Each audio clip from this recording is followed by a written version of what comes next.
గురూజీ 72 గంటల్లోనే ఫోన్లోని అద్భుతమైన జ్యోతిష్య పరిష్కారం చూపిస్తారు. నమ్మండి, నమ్మకపోండి, ఇది నిజం.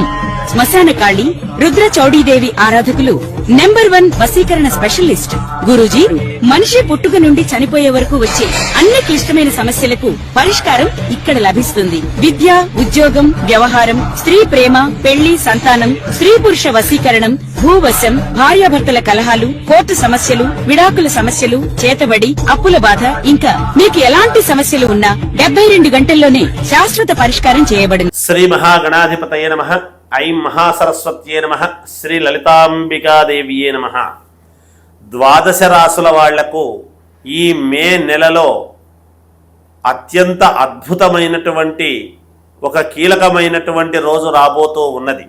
ఎందుకంటే మీ జాతకాలలో శనైశ్వరుడి యొక్క ప్రభావము ఎలా ఉండబోతూ ఉన్నది, శని భగవానుడి యొక్క అనుగ్రహము ఎలా పొందాలి, ఎలా మేలు చేసుకుంటే మీ అందరికీ కూడా జాతకాల్లో ఉన్నతమైనటువంటి దిశకు వెళ్ళగలుగుతారు అనేటువంటి దానికి శనైశ్వరుడి యొక్క జన్మ తిథి, జన్మ రోజు అనేటువంటిది, అంటే పుట్టిన రోజు, అంటే సహజంగా జయంతి, శని జయంతి అనేటువంటిది ఒకటి ఉన్నది.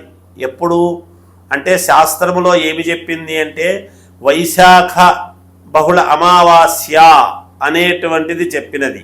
శనివారము నాడు అమావాస్య రోజు పుట్టాడు అనేది తెలుస్తూ ఉన్నది. ఆ అమావాస్య నిజంగా శనివారము ఈ మే 15, 16వ తారీఖు కూడా ఉన్నది. 15వ తేదీ ఉదయాననే సూర్యుడు ఉదయించేటువంటి దానికంటే ముందే అమావాస్య వచ్చినది. తర్వాత కూడా 16వ తేదీ మధ్యాహ్నము దాకా కూడా ఉన్నది. మనకు శాస్త్రము ఏమి చెప్పింది, సూర్యుడు ఉదయించినప్పుడు ఏ తిథి అయితే ఉన్నదో అదే తిథే ఆ రోజంతా కూడా చెప్పుకోవాలి అని చెబుతూ ఉన్నది. అందుకని శని ఆదివారాలు చాలా అత్యంత కీలకముగా ఉండబోతూ ఉన్నాయి. నిజానికి శాస్త్ర ప్రకారము శనైశ్వరుడు శనివారము నాడే పుట్టాడు. మరి ఆదివారము కూడా కీలకమవుతూ ఉన్నది. ఆదివారం ఎందుకు కీలకమవుతున్నది? ఆదివారానికి సూర్యుడు ఆధిపత్యం. మరి శనైశ్వరుడు ఎవరు? సూర్య భగవానుడికి సౌజ్ఞాదేవికి, సౌజ్ఞాదేవి సూర్య భగవానుడితో వివాహము చేసుకొని కొంతకాలము కాపురము చేసి మరి యముడు యమున అనేటువంటి సంతానాన్ని పొంది తర్వాత సూర్య భగవానుడి యొక్క వేడికి ఆ సౌజ్ఞాదేవి ఆమె కాపురము చెయ్యలేక ఆ వేడికి సూర్య భగవానుడి దగ్గర, స్వామి మీ వెలుగు లోకానికంతటికీ కావలసినటువంటిదే, కానీ నేను మీ వేడికి తట్టుకోలేకపోతూ ఉన్నాను, మీ ధాటికి నాకు ఏమాత్రము నా శరీరము అందుకు సహకరించకుండా ఉంటూ ఉన్నది, మరి ఏమి నేను చెయ్యాలి అంటే మరి సూర్య భగవానుడు ఏం చేస్తాడు? ఆయన జన్మతః ఆయన వేడి అటువంటిది, ఆయన తీక్షణత అటువంటిది. అగ్నిగోళములాగా భగభగ మండుతూ ఉంటాడు సూర్య భగవానుడు. మరి అటువంటి ఆయన్ను ఆమె పరమేశ్వరుడి గురించి ఒక తపస్సు చేసి ఆ తపశ్శక్తితో ఆమె ఏమి చేసింది, తనలాంటి ఒక ఛాయను అంటే నీడను ఆమె సృష్టించి తనలాగే ఉండేట్టుగా చేసుకొని ఆమెను ఛాయాదేవిగా పెట్టి సూర్యభగవానుడి దగ్గరికి పంపించింది అని మనకు శాస్త్రము చెబుతూ ఉన్నది. ఆ ఛాయాదేవికి అలాగే ఉండేటువంటి దాని వలన సూర్యభగవానుడు ఈమె తన భార్య కాదు అని ఏమాత్రము అనుకోకుండా, కనుక్కోలేకుండా ఆమెతో కాపురము చేసి శనైశ్వరుణ్ణి కనడము జరిగినది. ఆమె ఛాయాదేవి. ఛాయ అంటే నీడ అనేటువంటిది అందరికీ తెలుసు. నీడ ఎప్పుడూ నల్లగానే ఉంటుంది. అందుకనే శనైశ్వరుడు నల్లగా ఉండటానికి గల కారణం అనేటువంటిది మనకు తెలుస్తూ ఉన్నది. ఆ విధముగా సూర్యభగవానుడి యొక్క అనుగ్రహము మనకు కలగబోతూ ఉన్నది. ఆదివారము ఉన్నది అమావాస్య, అలాగే శనివారము నాడు ఉన్నది. మరి ఎవరెవరి జాతకాలలో శనైశ్వరుడు ఎక్కడ ఉన్నాడు, ఏమిటి, ఏ రాశి వాళ్లకు ఎలా ఉన్నాడు, మరి ఏ లగ్నములో పుట్టినటువంటి వాళ్లకు శనైశ్వరుడి యొక్క బలం కలగాలి అంటే మరి శనైశ్వరుడు పుట్టినరోజు మనం ఏమి చేస్తే మనకు మేలు జరుగుతుంది. అలాగే సూర్య భగవానుడి వల్ల దేహపీడాకారకుడైనటువంటి శనైశ్వరుడి యొక్క తాపము తగ్గాలి అంటే సూర్య భగవానుడికి మనం ఏం చేసుకోవాలి? తండ్రికి ఆరోగ్యం భాస్కరాది చేత్తన్నాడు. మరి ఆరోగ్యాన్ని బాగా చూసుకోవటానికి మరి అనారోగ్యముతో ఉండేటువంటి వాళ్లకు మరి ఆదివారం రోజు కానీ శనివారం రోజు కానీ మనం ఏమి ప్రాయశ్చిత్తము చేసుకుంటే మన జీవితాలు మారబోతూ ఉన్నాయి. ఏలనాటి శని ప్రభావం ఉన్న వాళ్ళకు కానీ, అర్ధాష్టమ శని ప్రభావం ఉండేటువంటి వాళ్లకు కానీ, అలాగే శని మహాదశ అని నడుస్తూ ఉంటుంది చాలామందికి. శని మహాదశలో శనివారము నాడు మనము చేసుకునేటువంటి అమావాస్య శనివారము, ఈ చైత్రమాసం, ఈ వైశాఖ మాసము చేసుకుంటూ ఉండేటువంటి ఇదిలో మరి మనకు ఎటువంటి యోగము, మేలు, ఉన్నతమైనటువంటి స్థితిగతులు కలుగుతాయి అనేది ఇక్కడ తెలుస్తూ ఉన్నది.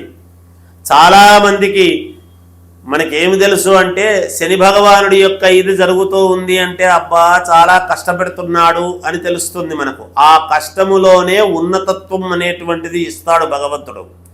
అలాంటిది శనీశ్వరుడి యొక్క అనుగ్రహము మనకు పరిపూర్ణముగా కలగాలి అంటే ఏ రాశి వాళ్ళు ఈ శని ఆదివారాలలో మనం ఏమి చేసుకుంటే మనకు మేలు జరుగుతుంది, ఏ రాశి వాళ్ళు ఎలా చేసుకుంటే మేలు జరుగుతుంది అనేటువంటిది 12 రాసుల వాళ్లకు ఏలినాటి శని ప్రభావం ఉన్నా లేదా సప్తమంలో శని ఉండినా ఎవరికైనా మామూలుగా వాళ్ళ వ్యక్తిగతమైనటువంటి జాతకములో అలా సప్తమ శని ఉన్నా, అష్టమ శని ఉండినా, అర్ధాష్టమ శని అనేటువంటిది ఉండినా, పంచమ శని అని ఉండినా, ఇలా ఎక్కడెక్కడ శని ఉండి ఇబ్బందులు పెడుతున్నాడా యోగదాయకముగా ఉండేటువంటి వాళ్లకు చేసుకోవాల్సిన పని లేదు.